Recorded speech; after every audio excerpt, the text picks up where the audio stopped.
ఇప్పుడు ఆయన వయసు 70 ఏళ్ళు. 5 ఏళ్ల క్రితం వరకు ఆ ఇల్లు కళకళలాడుతూ ఉండేది. కానీ సరిగ్గా రిటైర్మెంట్ అయిన 5 ఏళ్లకే ఆయన భార్య మరణించడంతో ఆ ఇంట్లోని వెలుగు ఒక్కసారిగా ఆరిపోయింది. ఆమె మరణం తర్వాత రామచంద్ర గారి జీవితం 2 ఖండాల మధ్య ఊగిసలాడే ఉయ్యాల అయింది. కొడుకు అరుణ్, కూతురు అనూష ఇద్దరూ అమెరికాలోనే స్థిరపడ్డారు. తండ్రిని ఒక్కడినే వదిలిపెట్టడం ఇష్టం లేక ఏడాదిలో 6 నెలలు విజిటింగ్ వీసా మీద తమ దగ్గరికి తీసుకెళ్లేవారు. కానీ ఈసారి మాత్రం ఎయిర్పోర్ట్లో వీడ్కోలు చెబుతూ అరుణ్ చేతిని పట్టుకొని రామచంద్ర గారు తెగేసి చెప్పారు. ఇక నేను రానురా అరుణ్, ఆ ఏసీ గదుల్లో, ఆ పరాయి దేశంలో అతిథిలా ఉండడం నా వల్ల కావట్లేదు అని చెప్పి వెళ్ళిపోయారు. అప్పుడు ఆ మాటల వెనుక ఉన్న అలసట అరుణ్కి అర్థం కాలేదు. ఆయన పంతం నెగ్గింది. కానీ ఒంటరితనం ఆయన ఆరోగ్యాన్ని దెబ్బతీసింది. ఒకరోజు ఉదయం టీ తాగుతూ కుప్పకూలిపోయారు. గుండెపోటు. అదృష్టవశాత్తు పక్కింటి వాళ్ళు సమయానికి స్పందించడంతో ప్రాణం నిలిచింది. ఆ వార్త విన్న వెంటనే అరుణ్ అమెరికా నుండి విమానమెక్కి పరుగున వచ్చాడు. ఆసుపత్రి గదిలో ఆక్సిజన్ మాస్క్ పెట్టుకొని దీనంగా పడుకున్న తండ్రిని చూస్తుంటే అరుణ్ గుండె తరుక్కుపోయింది. డాక్టర్లు ఈ వయసులో ఆయనను ఒక్కడినే వదిలేయడం ప్రమాదం. ఎప్పుడు ఎవరో ఒకరు పక్కన ఉండాలి, జాగ్రత్తగా చూసుకోమని చెప్పారు. అరుణ్ తన ఆఫీస్ పనులని, పిల్లల చదువుల్ని వదిలి ఇక్కడే ఉండిపోలేడు. తండ్రి ఏమో అమెరికా రానని భీష్మించుకొని కూర్చున్నాడు. ఈ సంఘర్షణలోంచి పుట్టిందే ఆ పెయిడ్ రిటైర్మెంట్ హోమ్ ఆలోచన. హైదరాబాదులోని ఒక ఆధునిక వృద్ధాశ్రమంలో నాన్నను చేర్చాలని, అక్కడైతే 24 గంటలు వైద్య సదుపాయం, తోడుగా నాన్న వయసు వారే ఉంటారని అరుణ్ నిర్ణయించుకున్నాడు. రామచంద్ర గారు డిశ్చార్జ్ అయి ఇంటికి రాగానే అరుణ్ తన మనసులోని మాట బయటపెట్టాడు. నాన్న, మిమ్మల్ని ఈ పాత ఇంట్లో ఒంటరిగా వదిలి మేము మనశ్శాంతిగా ఉండలేము. అందుకే హైదరాబాదులోని ఒక మంచి రిటైర్మెంట్ హోమ్లో అన్ని ఏర్పాట్లు చేశాను. అక్కడ మీకు కావలసినన్ని ఉంటాయి అని అరుణ్ తన నిర్ణయాన్ని నాన్నకు చెప్పాడు. కానీ రామచంద్ర గారు ఒక్కసారిగా బగ్గుమన్నారు. నేను ఎక్కడికి రాను. ఈ ఇంట్లోనే మీ అమ్మ జ్ఞాపకాలు ఉన్నాయి. నా ప్రాణం పోయినా ఈ గడప దాటను అని ఖచ్చితంగా తేల్చి చెప్పారు. నాన్న మొండితనం ముందు అరుణ్ మౌనంగా ఉండిపోయాడు. చివరికి నాన్నను హాస్పిటల్లో చేర్చిన స్నేహితుడిని బ్రతిమిలాడి రంగంలోకి దింపాడు అరుణ్. ఆయన రామచంద్ర భుజంపై చేయి వేసి, రామచంద్ర, ఇంకా ఎందుకు ఈ పంతం? నీ పిల్లలను బాధపెడుతూ, నువ్వు నరకం చూస్తూ ఇక్కడ ఒంటరిగా ఉంటావా? కాలం మారింది. మన వయసు, ఆరోగ్యం ఇప్పుడు మన మాట వినవు. నీ కోసం పరితపిస్తున్న పిల్లల మాట విను అని నచ్చజెప్పారు. స్నేహితుడి మాటల్లోని నిజాన్ని కాదనలేక రామచంద్ర గారు మౌనంగా తల ఊపారు వెళ్ళడానికి. ఒప్పుకున్నారు. కానీ సరే అరుణ్, వస్తాను. కానీ నాది ఒకే ఒక్క షరతు అంటూ అరుణ్ని దగ్గరికి పిలిచి అతని చెవిలో ఏదో చెప్పారు. ఆ మాట వినగానే అరుణ్ గుండె ఒక్కసారిగా నీరైపోయింది. కళ్ళల్లో నీళ్లు తిరిగాయి. అరుణ్ నాన్నను గట్టిగా హత్తుకొని పసిపిల్లాడిలా ఏడుస్తూ, సరే నాన్న, అలాగే మీరు అడిగినట్లే చేస్తాను అని మాటిచ్చాడు. రిటైర్మెంట్ హోమ్ నుండి వచ్చిన నిబంధన చాలా నిర్మోహమాటంగా ఉంది. కేవలం 2 సూట్ కేసులకు మించి లగేజీ ఉండకూడదు. ఆ మాట విన్నప్పుడు రామచంద్ర గారికి తన 40 ఏళ్ల జీవితం ఒక్కసారిగా 2 చిన్న పెట్టెల్లోకి కుచించుకుపోతున్నట్లు అనిపించింది. అరుణ్ గదిలోకి వెళ్ళి నాన్నకు అవసరమైన బట్టలు, నిత్యావసర వస్తువులు ఆ పెట్టెల్లో సర్దుతున్నాడు.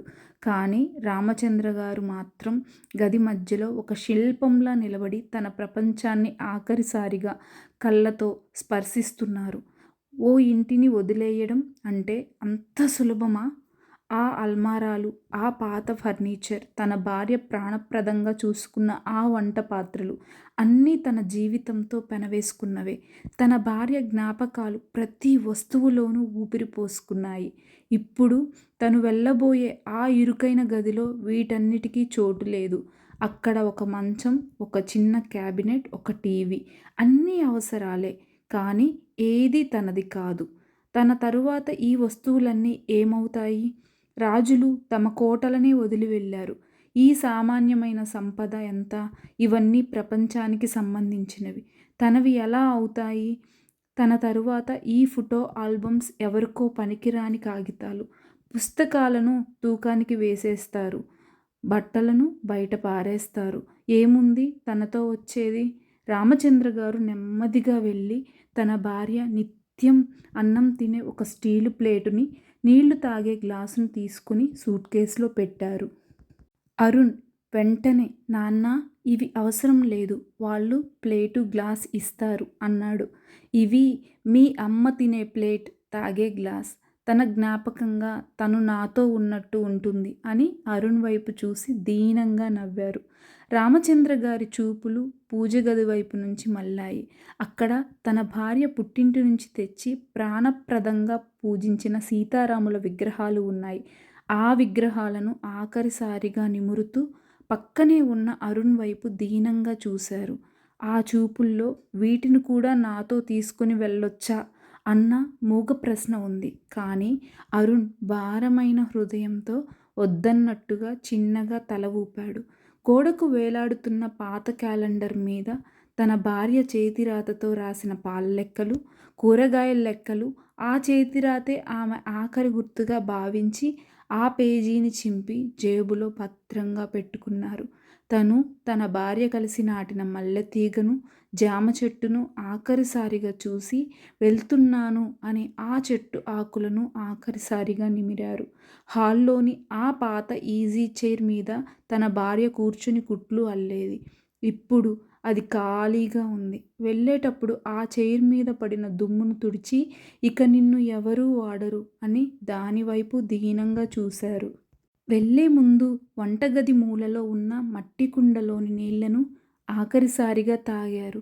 తన భార్యతో కలిసి ఆ కుండ కొన్న రోజును గుర్తు చేసుకున్నారు. తరచూ పలకరించే 2-3 పుస్తకాలు, ఐడీ కార్డులు అంతే. అంతటితో ఆ 4 దశాబ్దాల అనుబంధం 2 సూట్ కేసుల్లోకి కుంచించుకుపోయింది. బయట కార్ హారన్ వినిపించింది. రామచంద్ర గారు బరువెక్కిన హృదయంతో గోడకి తగిలించి ఉన్న తన భార్య ఫోటోకి దండం పెట్టి గడప దాటారు. ఒక్కసారి వెనక్కి తిరిగి ఆ ఇంటిని చూసుకున్నారు. నెమ్మదిగా వంగి ఆ గడపకు 3 సార్లు మొక్కుకున్నారు. అరుణ్ వైపు చూసి బలవంతంగా ఓ చిన్న చిరునవ్వు నవ్వారు రామచంద్ర గారు. ఆ నవ్వు వెనుక ఉన్న విషాదం ఆ దేవుడికి కూడా అర్థం కానిది. ఆ ప్రయాణం కేవలం హైదరాబాద్ వైపు కాదు, ఒక నిశ్శబ్దపు ఒంటరితనం వైపు. హైదరాబాదులోని ఆ రిటైర్మెంట్ హోమ్ ఒక ఆధునిక దేవాలయంలా ఉంది. పచ్చని చెట్లు, సమయానికి పౌష్టికాహారం, నిరంతరం అందుబాటులో ఉండే వైద్యులు అన్నీ చూశాక అరుణ్ మనసు కుదుటపడింది. నాన్న ఇక్కడ సురక్షితంగా, సంతోషంగా ఉంటారు అన్న భరోసా అతనికి కలిగింది. వెళ్ళే ముందు నాన్న చెయ్యి పట్టుకొని, నాన్న మీ పెన్షన్ ఇక్కడి ఖర్చులకు సరిపోతుంది. మందులు, చికిత్స బాధ్యత నేను చూసుకుంటాను.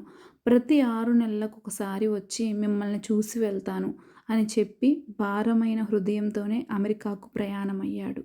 రామచంద్ర గారు మౌనంగానే తన కొడుక్కి వీడ్కోలు పలికారు. మేఘాల పైన విమానం నిశ్శబ్దంగా దూసుకుపోతుంది.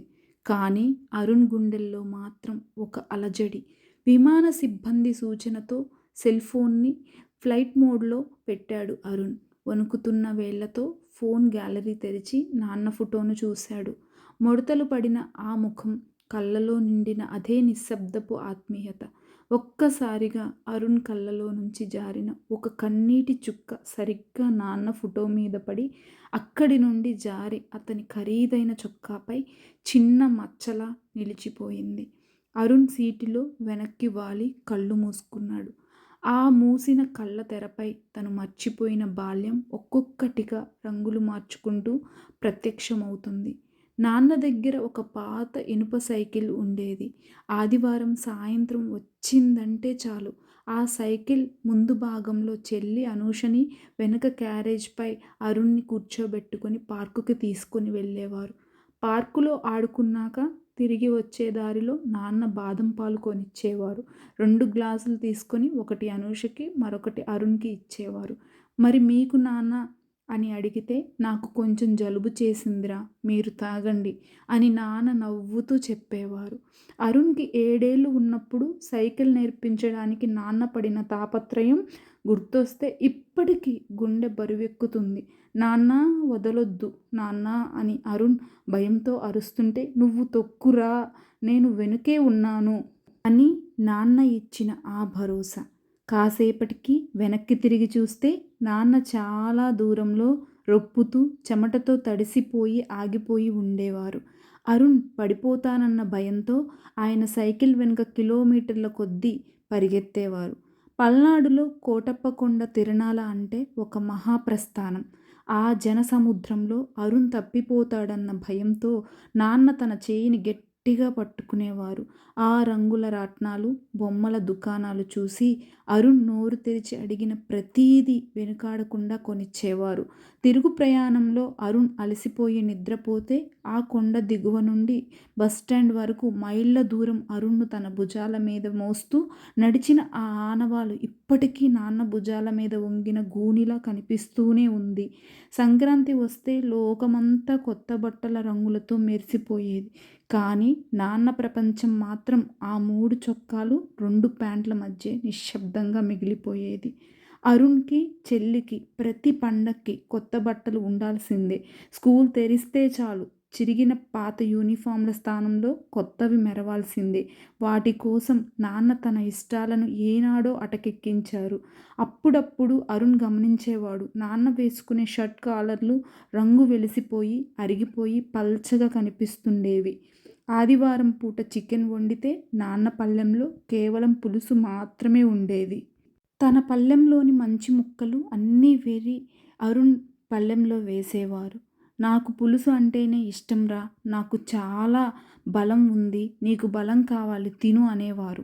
తనకి ఇష్టమైన పదార్థాన్ని కొడుకు కోసం త్యాగం చేస్తూ నాకు ఇష్టం లేదు అని ఆయన చెప్పిన ఆ అబద్ధం ఈ ప్రపంచంలోనే అత్యంత అందమైన అబద్ధం. ఒకసారి నాన్న జేబులో నుంచి ఆయనకు తెలియకుండానే అరుణ్ కొన్ని డబ్బులు తీశాడు. ఆ విషయం తెలిసినప్పుడు నాన్న కోపంతో అరుణ్‌ని గట్టిగా 2 దెబ్బలు వేశారు. నాన్న కోపం అరుణ్ డబ్బులు తీశాడన్న ఆవేశం కాదు. తన కొడుకు క్రమశిక్షణ తప్పాడు, తప్పుదారిలో వెళ్తున్నాడన్న ఆవేదన. చిత్రం ఏమిటంటే ఆ దెబ్బలు తిన్న రోజే అరుణ్‌కి ఏదో ఒక మంచి జరుగుతుందని తెలుసు. ఎందుకంటే అరుణ్‌ని కొట్టిన కొద్దిసేపటికే నాన్న మనసు అపరాధ భావంతో విలవిల్లాడిపోయేది. తన బిడ్డను కొట్టిన ఆ చేతులే ఆ తర్వాత అతడిని హత్తుకునేవి. నాన్న వెంటనే ఆ అపరాధ భావాన్ని తీర్చుకోవడానికి అరుణ్‌ని సినిమాకి తీసుకెళ్ళేవారు. థియేటర్లో తమ కోరుకున్న కూల్ డ్రింక్స్ కొనిచ్చి దారిలో వస్తూ అరుణ్‌కి ఎంతో ఇష్టమైన కోవా, మాల్పూరిని స్వయంగా తినిపించేవారు. ఆ దెబ్బల్లో ఉన్న క్రమశిక్షణ, ఆ మాల్పూరిలో ఉన్న ఆత్మీయత ఈరోజు అరుణ్‌ని ఒక పరిపూర్ణ మనిషిగా నిలబడేలా చేశాయి. విమానం నెమ్మదిగా ల్యాండ్ అవుతున్నట్లు అనౌన్స్‌మెంట్ వినిపించింది. అరుణ్ కళ్ళు విప్పాడు. కనురెప్పల చివర చిన్న తడి. విమానం రన్వే మీద సాగుతుంటే అరుణ్ మనసు మాత్రం ఆ పాత సైకిల్ వెనుక కూర్చొని నాన్న వీపును హత్తుకొని ఉన్న ఆ చిన్నారిలా మారిపోయింది. చూస్తూ ఉండగానే 4 నెలలు గడిచాయి. అమెరికాలో సాయంత్రం 5 గంటల సమయం. అరుణ్ తన ఆఫీస్ పనుల్లో మునిగిపోయి ఉన్నాడు. సరిగ్గా అదే సమయంలో ఇండియాలో సూర్యోదయం అవుతుంది. ఫోన్ మోగింది. రిటైర్మెంట్ హోమ్ నుండి. హలో అరుణ్ గారు, మీ నాన్నగారు ఇక ఈరోజు ఉదయం చనిపోయారు. రాత్రి నిద్రలోనే ఆయనకు గుండెపోటు వచ్చింది. మేము శాయశక్తులా ప్రయత్నించాం, కానీ ఫలితం లేకపోయింది. బాడీని తీసుకెళ్ళడానికి మీరు ఎప్పుడు వస్తారు? ఒకవేళ మీకు ఇబ్బంది అయితే ఇక్కడే అంత్యక్రియలు జరిపించడానికి మా దగ్గర ప్యాకేజీలు కూడా ఉన్నాయి, చెప్పమంటారా అని అడిగారు. అవతలి వ్యక్తి మాట్లాడుతున్న మాటలు అరుణ్ చెవికి వినిపించడం లేదు. ప్యాకేజీ అన్న మాట అతని గుండెను ముక్కలు చేసింది. ఒక్కసారిగా అరుణ్ మెదడులో నాన్న తన చెవిలో చెప్పిన ఆఖరి షరతు ప్రతిధ్వనించింది. నేను నీ కోసం వస్తున్నాన్రా అరుణ్, కానీ నాది ఒకటే షరతు. నా ప్రాణం ఎక్కడిపోయినా నా దహన సంస్కారాలు మాత్రం నా ఊరిలోనే జరగాలి. నా భార్యను ఎక్కడైతే సాగనంపామో అక్కడే నన్ను కూడా కలపాలి. నా శవం నా సొంత ఇంటి నుంచే శ్మశానానికి బయలుదేరాలి. హలో హలో సార్, లైన్లో ఉన్నారా అన్న పిలుపు విని అరుణ్ ఉలిక్కిపడ్డాడు. కళ్ళలో నీళ్లు తిరుగుతుండగా గొంతుని సవరించుకొని చెప్పాడు. ఏ ప్యాకేజీలు వద్దు. నాన్న అంత్యక్రియలు మా ఊరిలోనే మా ఇంట్లోనే జరుగుతాయి. నేను బయలుదేరుతున్నాను. అమెరికా నుండి అరుణ్, అనూష పరుగు పరుగున నర్సరావుపేట చేరుకున్నారు. రామచంద్ర గారి పార్థివ దేహాన్ని ఆ ఇంటి మధ్యలో ఉంచారు. ఆయన కోరుకున్న విధంగా అదే గడప దాటి ఆయన ఆఖరి ప్రయాణం మొదలైంది. తన భార్య చితి పక్కనే రామచంద్ర గారిని కూడా సాగనంపుతుంటే అరుణ్కి ఒక విషయం అర్థమైంది. నాన్న రిటైర్మెంట్ హోమ్ నుంచి వచ్చింది తన సంతోషం కోసమే తప్ప ఆయన ప్రాణం మాత్రం ఎప్పుడు ఆ పాత ఇంటి గూడు కిందే కొట్టుకులాడుతూ ఉండేది. తన తండ్రి ఆఖరి కోరికను తీర్చానన్న తృప్తి ఉన్నా ఆయన ప్రేమను అర్థం చేసుకోవడంలో ఆలస్యం చేశానన్న వేదన మరోవైపు అరుణ్ కళ్ళలో కన్నీరుగా మారుతుండగా పల్నాడు గాలిలో నాన్న జ్ఞాపకాలు శాశ్వతంగా కలిసిపోయాయి. కర్మకాండలు ముగిసిన 3వ రోజు అరుణ్ భారంగా నాన్న కుర్చీలో కూర్చుని ఉండగా ఫోన్ మోగింది. రిటైర్మెంట్ హోమ్ మేనేజర్ నుంచి ఒక వాట్సాప్ మెసేజ్ వచ్చింది. అది రామచంద్ర గారి జ్ఞాపకార్థం. అరుణ్ ఆ వీడియో ప్లే చేశాడు. మొదట ఆయన యోగా చేస్తున్న దృశ్యాలు, తోటి వృద్ధులతో కలిసి నవ్వుతూ చెస్ ఆడుతున్న చిత్రాలు, ఆపై భోజనశాలలో అందరితో ముచ్చటిస్తున్న క్లిప్స్లు వచ్చాయి. వీడియో మధ్యలో ఆ సంస్థ వారు నిర్వహించిన ఒక ఇంటర్వ్యూ దగ్గర దృశ్యం ఆగింది. స్క్రీన్ మీద రామచంద్ర గారు కనిపిస్తున్నారు. ఎదురుగా ఉన్న వ్యక్తి రామచంద్ర గారు. ఒకవేళ మీకు దేవుడు కనిపిస్తే మీరు కోరుకునే కోరిక ఏమిటి అని అడిగారు.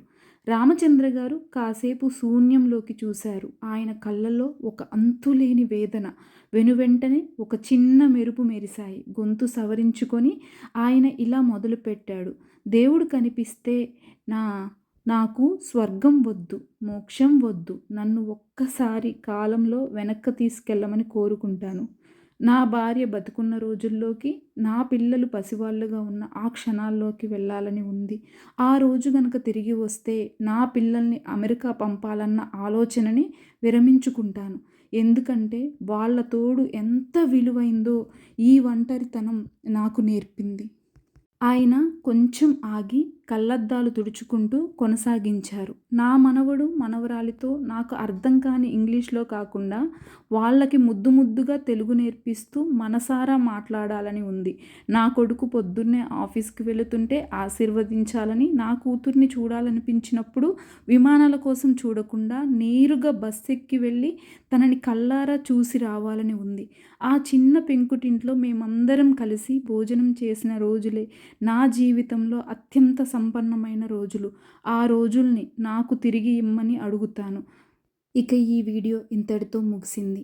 పిల్లల భవిష్యత్తు అనే మహాసముద్రంలో వారి జీవితం సాఫీగా సాగడానికి తన సుఖాలను వదులుకొని చిరిగిపోయేదాకా గాలిని ఎదురొడ్డి నిలబడిన నిశ్శబ్ద తెరచాప నాన్న. జీవితంలో డబ్బు, విదేశాలు, సౌకర్యాలు అన్నీ సంపాదించవచ్చు. కానీ తల్లిదండ్రుల తోడుకి మాత్రం ప్రత్యామ్నాయం లేదు. వాళ్ళు కోరుకునేది ఖరీదైన బహుమతులు కాదు, మనతో గడిపే కొద్దిపాటి సమయం, ప్రేమగా పలికే 2 మాటలు మాత్రమే. తల్లిదండ్రులు ఉన్నప్పుడే వారి విలువ తెలుసుకొని వారితో గడిపే ప్రతి క్షణాన్ని జ్ఞాపకంగా మార్చుకుందాం. మీకు ఎలా అనిపించింది ఈ వీడియో నాకైతే కామెంట్ చేయండి. వీడియో నచ్చితే లైక్ చేయండి, షేర్ చేయండి. అలాగే మీ ఫ్రెండ్స్ అండ్ ఫ్యామిలీ మెంబర్స్కి అయితే వీడియోని షేర్ చేయండి. Thank you.